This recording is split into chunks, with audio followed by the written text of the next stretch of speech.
বিমানবন্দরে কঙ্গনা রানাওয়াতকে সপাটে চড়। চড়টা কে মারলেন জানেন? শুনেও আপনি অবাক হবেন। আর কেনই বা মারলেন এই চড়টি? গতকাল বিমানবন্দরে কৃষকদের খালিস্তানি এবং 100 টাকার আন্দোলনজীবী বলার কারণে সিআইএসএফ জওয়ানের কাছে থাপ্পড় খেলেন কঙ্গনা রানাওয়াত। কৃষক পরিবার থেকে উঠে আসা এই সিআইএসএফ জওয়ান কথাটা সহজে নিতে পারেননি। কৃষকদের অপমান তিনি সহ্য করতে না পেরে চড় মেরে দিলেন সোজা। এই নিয়ে সোশ্যাল মিডিয়াতে ট্রোলের শেষ নেই।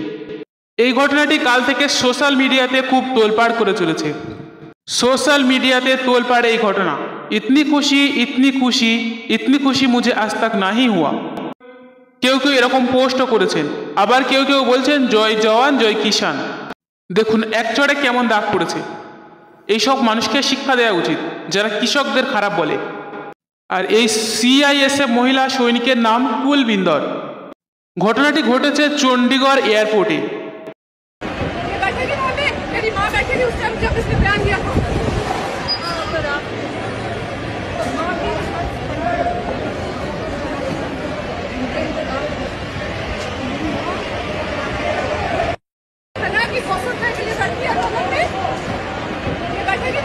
मेरी माँ बैठी थी उस टाइम जब इसने बयान दिया था।